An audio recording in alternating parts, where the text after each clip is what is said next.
Dan materi yang terakhir yaitu kedatangan bangsa Barat ke Indonesia.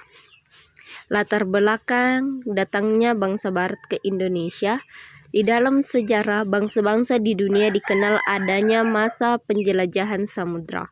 Aktivitas penjelajahan samudra ini dalam rangka menemukan dunia baru. Waktu itu pada mulanya adalah wilayah atau bagian dunia sebelah timur. Ketika bangsa Barat menemukan dunia baru, tak lain adalah Nusantara. Mereka memberikan julukan yaitu Mutiara dari Timur karena kaya akan sumber daya alam yang melimpah dan sangat dibutuhkan bangsa Barat, sehingga memilih untuk menetap untuk mengumpulkan kekayaan, memperoleh kekuasaan, menyebarkan agama. Ditambah lagi Indonesia berada di jalur perdagangan internasional sehingga semakin banyak bangsa Barat yang datang ke Indonesia untuk sekedar singgah ataupun berdagang. Adapun faktor-faktor yang mendorong bangsa Barat untuk datang ke Indonesia, yaitu motivasi 3G, yaitu goal, di mana goal itu merupakan mencari atau mengumpulkan kekayaan berupa emas, perak, dan bahan tambang. Kedua yaitu gospel, merupakan untuk menyebarkan agama.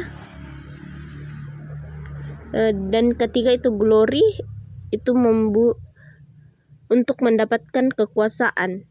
Faktor yang kedua yaitu revolusi industri, di mana adanya berbagai penemuan di bidang teknologi.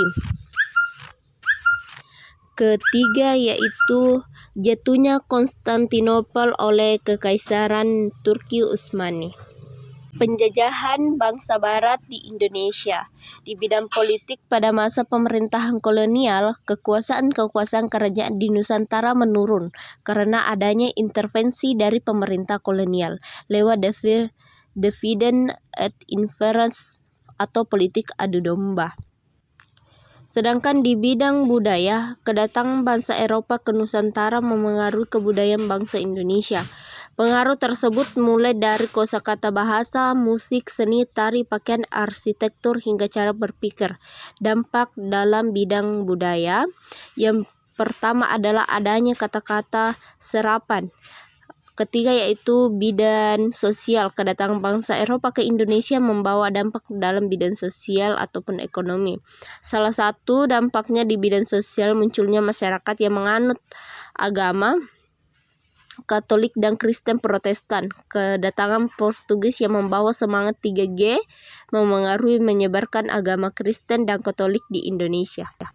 Di bidang ekonomi, masyarakat Indonesia diperkenalkan pada mata uang di masa Raffles, menjalankan kebijakan sistem sewa tanah, diperkenalkan uang kertas dan logam, mendorong munculnya perbankan modern di Hindia Belanda.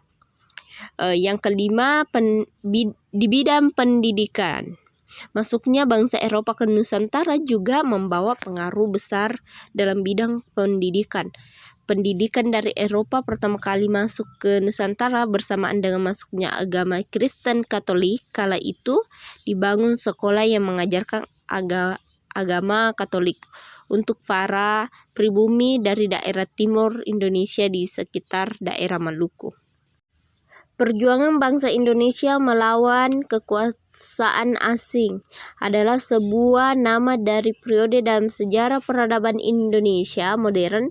Periode ini berlangsung pada kurun waktu tahun 1602 semenjak berdirinya Veneer-Nederlandse Indische Compagnie, disingkat VOC, hingga tahun 1908, yaitu tahun berdirinya organisasi Budi Tomo yang menanamkan perubahan cara atau metode perjuangan Indonesia dalam melawan penjajahan. Perjuangan Diponegoro di Yogyakarta. Secara singkat, peristiwa ini disebabkan karena adanya kesemena-menaan pemerintah kolonial Hindia Belanda dalam berkuasa, pajak yang tinggi, hak bangsawan setempat diusik, dan lainnya, serta dipicu oleh perampasan properti keluarga kerajaan Pangeran Diponegoro. seperti tanah, rumah, masjid untuk dijadikan infrastruktur seperti jalan raya. Perjuangan kedua yaitu perjuangan Imam Bonjol di Minangkabau. Peristiwa ini terjadi karena adanya perselisihan antara kelompok elit setempat yang terbagi menjadi dua, yaitu kaum Paderi dalam kurung kelompok religius yang menginginkan pemurnian ajaran agama Islam di Minangkabau, dan kaum adat, kelompok tradisional yang menghendaki adanya penerus adat istiadat lama di Minangkabau. Perjuangan ketiga itu perjuangan Sisingamangaraja 12 di Toba. Kurun waktu berlangsungnya peristiwa perjuangan ini antara 1878 hingga 1884. Sesuai dengan namanya, peristiwa perjuangan ini dipimpin oleh seorang tokoh yang bernama Patuang Bosar yang diberi gelar Ompu Pulau Batu atau dikenal dengan nama Sisingamangaraja 12. Peristiwa ini berlangsung di wilayah yang sekarang menjadi Provinsi Sumatera Utara. Berikutnya perjuangan Agen Tirtayasa di Banten. Berlangsung pada tahun 1651 hingga tahun 1683.